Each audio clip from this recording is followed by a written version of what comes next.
Hey guys, I'm back with another video, and as you can tell from the title, this one is all about financial stability in college, but really it applies to kind of any point in your life that you want to be a little bit more stable financially and just keep your money in order. So I'm just going to share kind of my story and what I did from the point when I graduated high school up until now to kind of maintain my money and to have the things that I want and to be stable financially.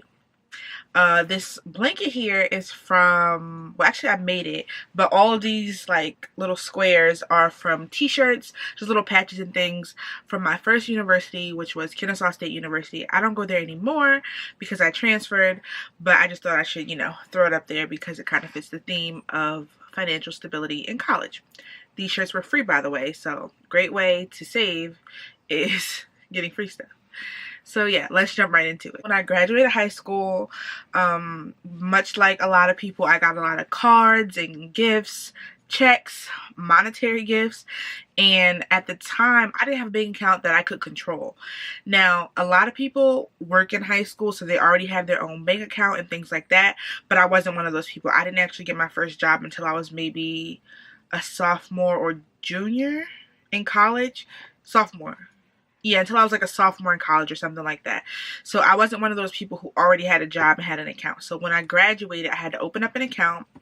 And I opened an account that was a joint checking and savings, even though I didn't really have any money to save. But it was a joint account because it was a student account. So I got that, and when I got all those checks, I deposited those into my account.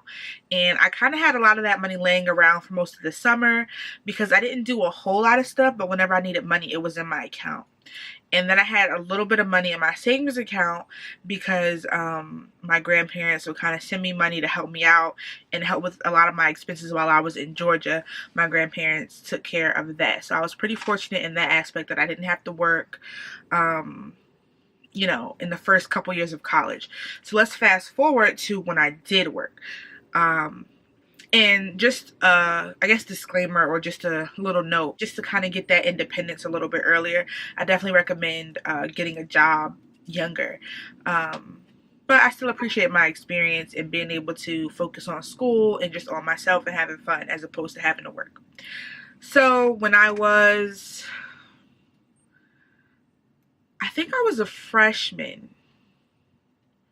Yeah, I had just left Kennesaw State. I came home and I was looking for a job, and I got hired at the Timberland store in the mall. I worked there for about a week and a half, 2 weeks, and then I quit. So that was really irrelevant. I got like 2 checks from them, and that was it. So a word of advice, I would say, if you do get a job, you might not want to quit it after 2 weeks. And at one point, I actually closed my savings account because I didn't have a job, so I didn't really have money to save. And then fast forward to my junior year. Now, I'm one of those people who gets refund checks from school. I didn't get them my freshman year because I was out of state, but my sophomore, junior, and now senior year, I get them. So I would definitely say if you get a refund, you need to budget it. Do not get that kind of money and just splurge. You don't want to end up just wasting that kind of money, and it's really money for school. So the smart thing to do would be to just give it back or to not accept more money than you need. But let's be real. Going into my junior year, I wanted to get a new laptop because my old laptop, it was broken, it was beaten up, and I just really needed a new one. So I wanted a MacBook, and I got it in August, so I could have easily waited until October when I was going to get my refund check and bought it with that refund. But I was in a rush, and I was like, no, I want it now. So I was thinking of all these kind of ways that I could get it. And if you go to the Apple website, you can get a laptop through either financing it or through their credit card. And basically it's like, it's not an Apple credit card, it's its own separate card with Apple rewards, and you can apply for it if you're a student. So I applied for it, and they accepted me, to get the card and get my computer with that card. So at the time, mind you, I did not have a job, but my grandmother had agreed that she would pay the bill, and I trust my grandmother, so I didn't have any worries. But I would say if you're going to get a credit card, have your own money, have your own job, be able to pay the bill yourself 100%. I ended up not having to let her pay the bill because I think I ordered the computer and my bill wasn't due for like a month and a half, And I would say maybe a week or two after I got the computer, I ended up getting a job, the same job that I have now. Having that job, it definitely allowed me a little bit more financial freedom than I had before. I was on my own time and on my own money, so I could really do whatever I wanted whenever I wanted. Plus, I was still going to get that refund and blah, blah, blah. The card that I got, I paid the bill in September, and then I believe in October was when I got my refund from school. And the money from my refund, a portion of it, a big portion of it, went directly to that card. So with getting credit cards, I do not recommend that you just get them freely. I do not recommend that you just swipe them whenever you want. When I originally got my credit card, it was just for like, man, I just want this computer right now. I wasn't thinking of it in terms of financial stability the way that I think about it now. For me, when I get ready to move on my own and have an apartment or anything, or buy a car or whatever, I don't want to necessarily have to ask anyone to co-sign for me. I want to be able to have good credit for myself and to be able to do the things that I want to do by myself. But I would definitely recommend that if you have a job that you can kind of depend on getting a certain amount of money regularly, that you get a credit card, because it's so important to build your credit. And a lot of people don't get these lessons. A lot of people don't learn this in school and things like that. And I was fortunate enough in high school to have a teacher named Miss A. And we took a class called, actually it was a public speaking class. It was supposed to be public speaking. But Miss A was like, forget that. You guys need to learn some real life skills. And in that class we learned about taxes. We learned about jobs. We learned about savings accounts, investing our money, credit. Like, we learned about so many real world things that I feel could benefit a lot of people. So I'm just sharing some of the things that I learned in that class and along the way. So back to this whole credit card thing. Don't just buy whatever you want. Have a plan for what you're buying. And I would say if you don't have it in your checking account, then you don't have it in your credit card. Because for me, it's not about buying something when I don't have money. For me, it's about building my credit. If I want to buy something that costs $20, I'll use my credit card. And then I'll take the $20 from my checking account and pay it on the credit card, because you're building a cycle. You're building a relationship of trust with this credit card company and with your credit score, so that over time you developed a high score. So at age 21, I have a really awesome credit score because I've taken the necessary steps to build my credit. You may have a parent or a guardian or someone who has really awesome credit and can co-sign for you. But I feel like even if you have people in your corner who can back you up and who can help you out, that you really invest in yourself, because you never know what might happen. You just never know. And what better person to depend on than yourself, especially when it comes to finance. So I've done an awesome job as far as payments. I've never missed a single payment. I paid off the original purchase of my laptop. And whenever I buy things, I pay them off like immediately. When I say plan your money, I don't just mean like when you get large amounts of money. I mean, if somebody says, hey, here's $10, you know, you've been doing a great job, I just wanted to show you some appreciation, blah, blah, blah, blah, blah. Somebody hands you $20, you say, you know, you figure out in your mind what you're going to use it for.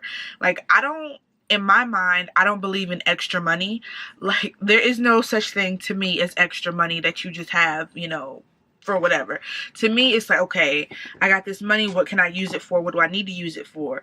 And then after you've handled your needs, then you worry about your extra wants and desires. I get paid weekly, so I budget my money for a long period of time, but I budget it weekly. I don't do it like, okay, this month I need to do X, Y, and Z. Like, I look at the week. What's due this week? Or I do it in terms of like the following week. So I get paid on Friday. So what bills do I have to pay next week with the money that I get paid on Friday? And that doesn't work for some people. Some people need to do things on a larger scale.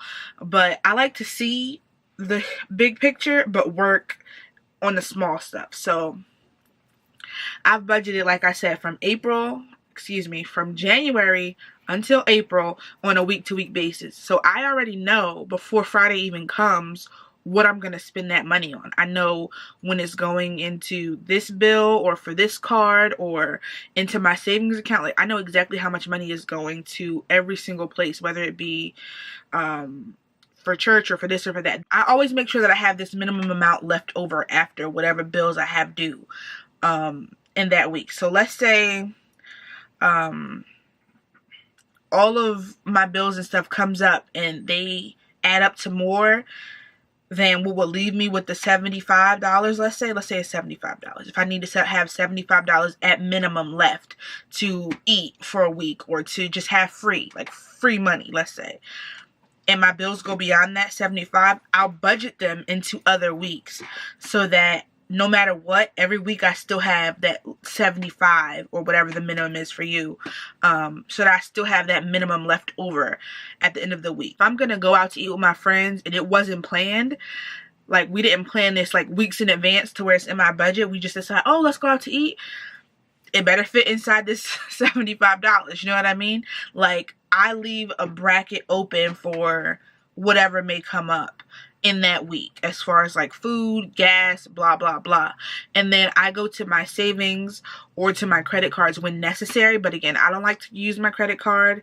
unless I know that I have that same amount of money in my checking account, and I don't like to go into my savings unnecessarily, because I want to get to a point where I can kind of take care of myself. And I think we all want to get to that point. We all want to get to a point where we're completely independent from our parents or guardians. So that's really what I'm working on this year. As I said, like from now to April, I have my budget as far as taking care of some expenses that I have. And once that's out of the way, I'm going to set up my budget to save. And I always make sure I have my budget at least 1 month before I need it. I'm not going to wait until April to plan for April. I'm going to plan for April in March, if that makes sense. Like, I'm not going to wait till the last minute. Again, I want to be financially stable and independent by this time next year. I'm going to set up a plan for saving hardcore, like almost way more than I've saved now. So if you're in a situation like me where you live with your parents or guardians and you don't have to pay any household bills like lights and mortgage and blah blah blah, save your money. Save as much as you can while you can. It's truly a blessing to be able to live somewhere and not have to pay the mortgage or rent or something like that. So if you're in that sort of a situation, take advantage of it. Just be smart about your money. Be smart about everything that you do with your money, because you don't want to end up in a situation where you're lacking, or you don't have money, or you don't have this, or you don't have that. So that's my advice for being financially stable while you're in college or otherwise. Really, it's just my story on how I've been able to manage my money and my finances since I've been in college. And maybe you can take some tips from this video and learn a thing or two that you could apply in your own lives. So yeah, I hope you guys enjoyed this video, and I'll see you guys next time. Bye.